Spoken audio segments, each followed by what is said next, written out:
Malcolm Gladwell. Outliers, the story of success. Have you ever read a biography of a successful person where his or her success is attributed to pure dumb luck? Probably not. Rather, when it comes to success stories, we like to think that the people in question have earned their success through talent and hard work. This is the myth of the self-made man, and these blinks will show you that it lacks foundation. You'll see how many unseen factors influence a person's success, and most of them lie beyond that person's control. Blink number 1. Our culture celebrates the myth of the self-made man. If we meet an excellent mathematician, we tend to assume his talent for logical thinking is, at its core, something he was born with. The same goes for professional athletes' agility, musicians' sense of rhythm, or computer programmers' problem-solving skills. This is because we naturally tend to attribute an individual's success or achievement to his or her own efforts and innate abilities. When Jeb Bush ran for the governorship of Florida, he called himself a self-made man as part of his campaign strategy. This is, frankly, ridiculous. He had 2 American presidents, a wealthy Wall Street banker, and a United States senator in his immediate family. Nevertheless, as individualism is so important in our culture, he tried this angle anyway.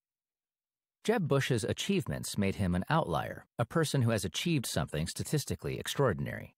But just as Bush's advantageous background helped him achieve success, so too do less external factors help other outliers rise above the average.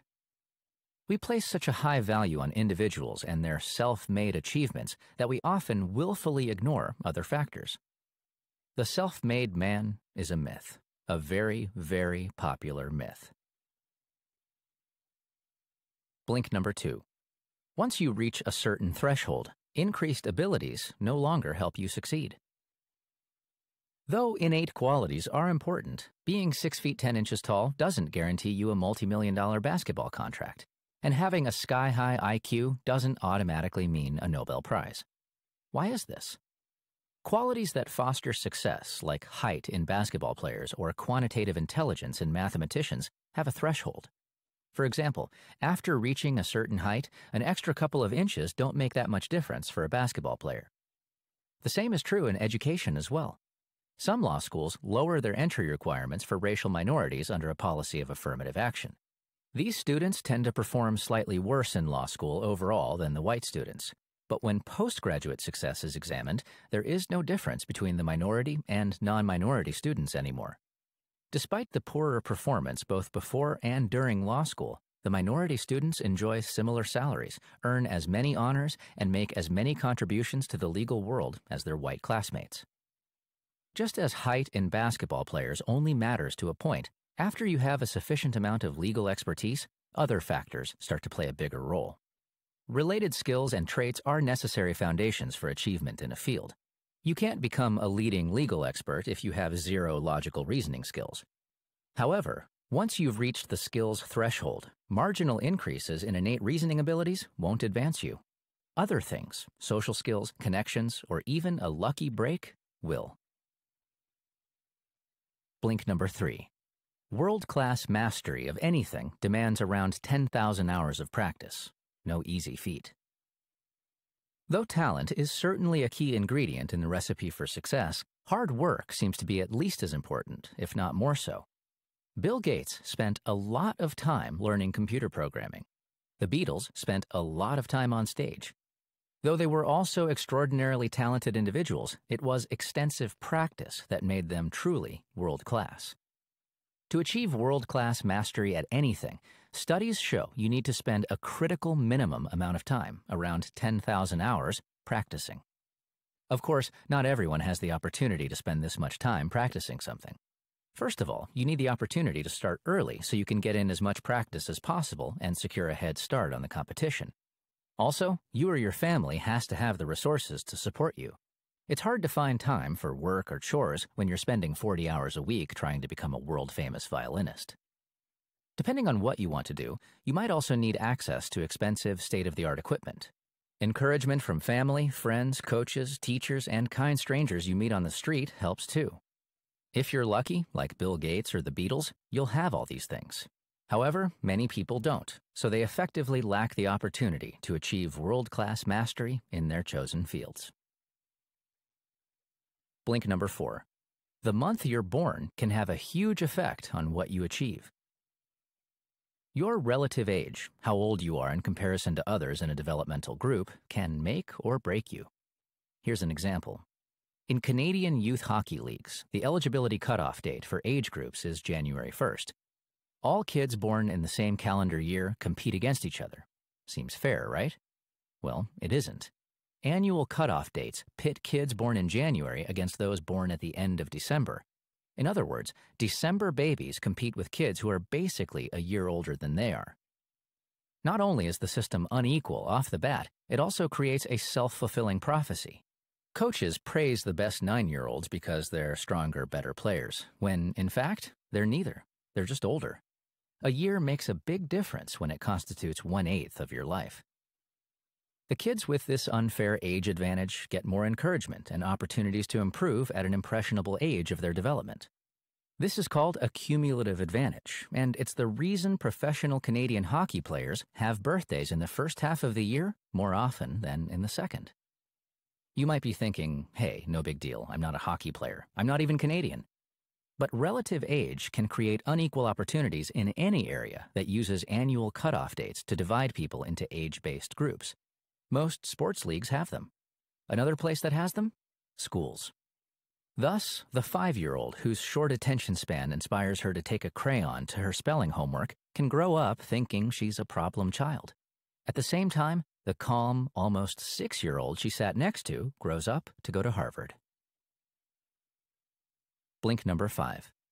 How you are brought up can radically impact how successful you become. After you reach a skills threshold, natural abilities stop mattering in your quest for success. A far more important factor is whether you have practical intelligence. Practical intelligence is procedural knowledge, knowing how to interpret and work social situations to get what you want.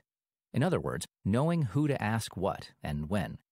The ability to interact with and negotiate with authority figures can help inch people closer to their goals. This knowledge is not innate. Sociologist Annette Lareau found that wealthier parents instill in their children a feeling of entitlement more often than lower-class parents do. In general, they do this by paying more attention to their children, or at least by providing their children with enriching activities that promote intellectual growth. They teach their children to demand respect and to customize a situation to suit their needs. In other words, they teach their kids practical intelligence. By contrast, poorer parents are often intimidated by authority and let their children follow a pattern of natural growth. There's less pushing, prodding, and encouraging than in wealthier families. This means children from poorer households are less likely to be taught practical intelligence, which radically decreases their chances for success. Blink number 6. The year you're born in can make or break you. Unfair advantages in life come from very unlikely sources. Consider several big-name software billionaires: Bill Gates, Steve Jobs, and co-founder of Sun Microsystems, Bill Joy. All of them were born with an extraordinary gift for logical reasoning, as well as ambition, practical intelligence, and opportunities to practice their skills. Mystery of the wildly successful solved? Not so fast. It's not just that they had opportunities, it's that they had a precise series of opportunities that let them get their 10,000 hours of computer programming practice in at exactly the right time in history. In order to capitalize on the rapidly changing software industry, they had to be born at just the right time, late enough to have access to a new computer model that made it easier to work out programming bugs, but not so late that others could get to their ideas first. They also had to be just the right age when starting their companies. If they had been much older, they might have been more interested in settling down rather than in taking huge risks that allowed them to succeed. Not every successful software tycoon was born in the years between 1954 and 1956, but the fact that many were suggests that being in the right place at the right time matters. Blink number 7. Where you come from, geographically and culturally, can have a particularly large effect on what you achieve. You're probably familiar with the stereotype that Asians are good at math. Some might cry politically incorrect when they hear this, but several facets of Eastern culture do in fact promote better math students. One is language. When children learn the words for numbers in Asian languages, they automatically learn to add up numbers too, thus developing their mathematical aptitude early on. In addition to language, rice, the staple of the Asian diet, also helps students learn math because rice farming fosters an intense work ethic. Farming rice is much harder than farming Western crops. A robust, profitable rice harvest demands precision, coordination, and patience. Feudal systems in Europe left farmers little to show from their work. They had to turn over most of their crops to ruthless landlords. But such systems were not prevalent in Asia, so rice farming offered a clear relationship between effort and reward.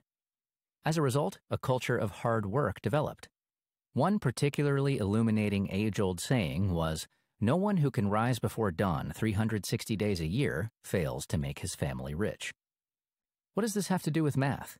Well, like rice farming, math is hard. You might spend an hour trying to figure out why you keep getting negative 17 when the answer is supposed to be 19,473.6. Research has shown that students in Western countries give up on math problems far sooner than students in Eastern countries do. So yes, Asians are generally good at math. It's part of their cultural legacy. People with ancestors who worked in rice paddies tend to inherit an attitude towards work that is particularly helpful when learning math. This tendency persists, even generations after families have left rice paddies behind. Blink number 8.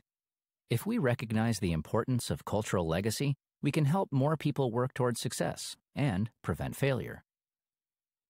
There are not-so-celebrated outliers, too, such as plane crashes. This rare event almost always results from the buildup of an unlikely series of minor difficulties or errors that might have been insignificant on their own.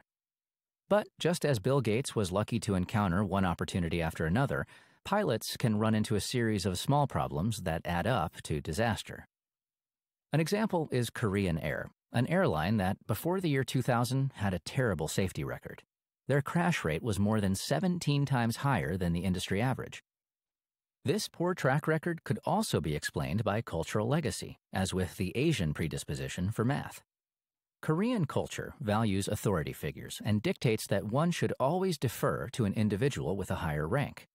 Thus, if the captain of a plane makes a mistake, lower-ranking crew members might not be comfortable correcting the captain because their cultural legacy says they shouldn't.